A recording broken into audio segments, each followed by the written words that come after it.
More details are emerging about what the now Andrew Mountbatten-Windsor's life as a private citizen will look like, with E! News learning that the former royal will continue to be financially supported by Charles. Today, we are turning our attention to the question that refuses to go away when it comes to Andrew Mountbatten-Windsor: his money, where it comes from, how much remains, and how he has managed to maintain a lifestyle far beyond anything his official income could ever justify, despite having no job, no public role, and no royal duties for years. By the end of this video, you will have a clear picture of the income he has on paper, the money that has never been properly explained, and the financial gaps that continue to raise serious questions. Let's begin with the facts he cannot hide. Andrew's only declared income today is his naval pension. That pension is roughly £20,000 per year. That is less than the average salary in Britain, and that is all he is officially living on. Before his downfall, he received a yearly allowance from the sovereign grant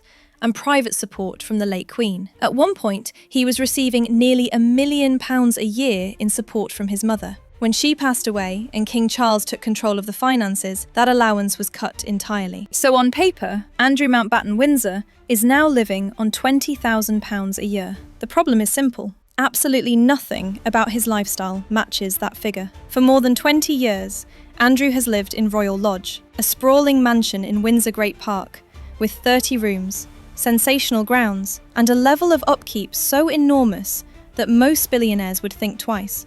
He paid a one-off sum of about £1 million in 2003. He was also required to spend roughly £7.5 million refurbishing the property. That money did not come from any public accounts, and despite living there for decades, he paid no rent. The Times newspaper here in the UK has published the details of Prince Andrew's leasehold agreement for Royal Lodge. The agreement, which was shared by the Crown Estate, shows that while he paid £1 million up front and spent £7.5 million on renovations, for the 22 years that he's had the lease on Royal Lodge, he's only paid what's called a peppercorn rent, which is a nominal amount, a very small amount that often isn't even demanded. More troubling are the running costs. Royal Lodge is expensive to maintain. In fact, the cost of security alone has been estimated at several £1,000,000 per year in the past. Even if that figure was lowered in recent years, the combined expenses of staff, maintenance, repairs, insurance, heating, gardens and stables would be staggering. There is no realistic universe where a £20,000 pension covers that. Yet he lived there comfortably for years. A recent investigation revealed something remarkable. Even people inside the royal family do not fully understand how Andrew finances his life. According to the report, there is uncertainty at the highest levels about how he has paid for properties, staff, renovations, and legal fees. This alone is extraordinary. For a family that tracks money meticulously, for a king who monitors household spending closely, the fact that Andrew's finances remain murky suggests that even the palace cannot fully account for the flow of money through his hands. The Guardian investigation also highlighted transactions that simply do not add up, and once you place them all together, the picture becomes even more troubling. A transaction that has never sat comfortably with the public is the sale of Sunninghill Park, Andrew and Sarah's former marital home.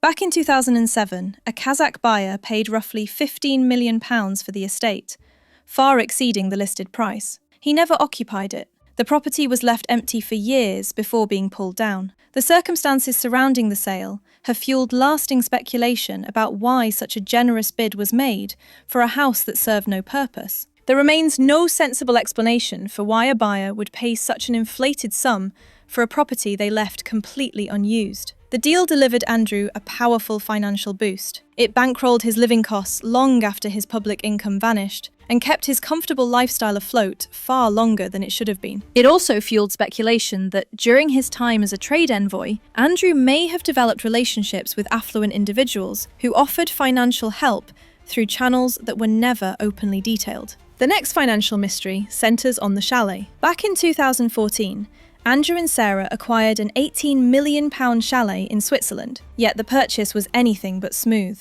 Payment disputes dragged on, the former owner prepared legal steps, and the outstanding amount was not settled for a long time. The saga only deepened the uncertainty around Andrew's finances. The obvious question is this: how does a man with no job and no commercial income purchase an £18 million property? Even selling Sunninghill does not fully explain it. The financial gaps remain. Who is funding Prince Andrew and his ex-wife Sarah Ferguson, who despite their divorce in 1996 still live together at Royal Lodge, Windsor?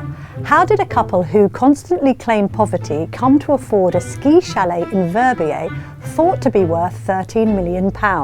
They've since sold that property. Let us be realistic about what Andrew's life actually costs. Staff for a large home, at least £200,000 a year. Maintenance and repairs, easily six-figure sums. Horses and stables, tens of thousands per year. Private legal fees. In the past 5 years alone, those costs could easily reach into the millions. Travel, vehicles, clothing, security, and general living costs, all substantial. In short, Andrew would need at least £20,000 to £30,000 each month to maintain the life he once enjoyed. But he declares a pension of about £1,600 per month. The numbers simply do not match. Those who have studied Andrew's finances closely tend to circle back to the same explanations. Support from the late Queen's personal wealth, discreet assistance from long-standing family funds, income linked to contacts he made during his years as a trade envoy, generous gifts or unusual transactions involving wealthy foreign associates, and investment returns that sit outside public view. None of these are proven publicly, but they are the only explanations that align with the scale of spending visible in Andrew's life. Several insiders have suggested that the king has tightened these channels significantly, which brings us to the crisis no one in the palace can ignore. The palace knows exactly how much money Andrew has left,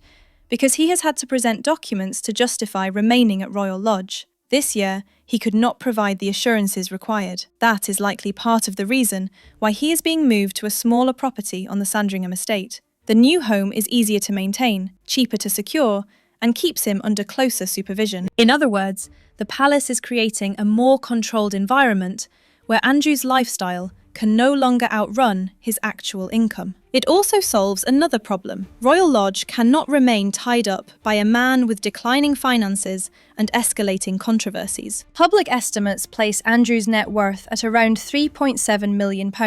This sounds significant, yet in reality it is small when compared to the costs of his past lifestyle. Legal bills can swallow that in months. Property maintenance can swallow it in years. A single major crisis could wipe it out entirely. And remember this, assets can look impressive on paper, but they are not cash. If Andrew's wealth is tied up in possessions rather than liquid funds, his position is far more fragile than it appears. Prince Andrew agreeing to settle a sexual abuse lawsuit brought by Virginia Giuffre. Prince Andrew is said to be planning a surprise return to public life. The Duke of York has settled the sex assault case. Queen Elizabeth's younger son, Prince Andrew, is settling a sexual assault lawsuit. Then there's the agreement Andrew made with Virginia Giuffre in early 2022. It was a staggering hit to his personal finances. Although the exact amount was never released, people briefed on the negotiations, and several established outlets estimated the cost at around £12 million, which included both damages and a payment to her charity. £12 million. For a man with no job, no public income, no commercial career, and a reported personal net worth of only a few million, this raised the most serious financial questions of his entire scandal. Multiple royal correspondents confirmed that the late Queen personally helped fund the settlement. Some suggest she covered the majority of the payment. Others believe she paid the entire sum up front and recouped part of it later from the sale of assets connected to Andrew. Either way, Buckingham Palace sources admitted privately that the Queen stepped in because Andrew could not cover that amount on his own. This support was said to have angered King Charles, who believed Andrew should face consequences without additional financial rescue. And it is widely considered one of the reasons Charles later cut Andrew's allowance and reduced any remaining support once he became monarch. In other words, the settlement with Virginia Giuffre did not just damage Andrew's public life, it also revealed that his private finances were already stretched thin. Let me know your thoughts in the comments.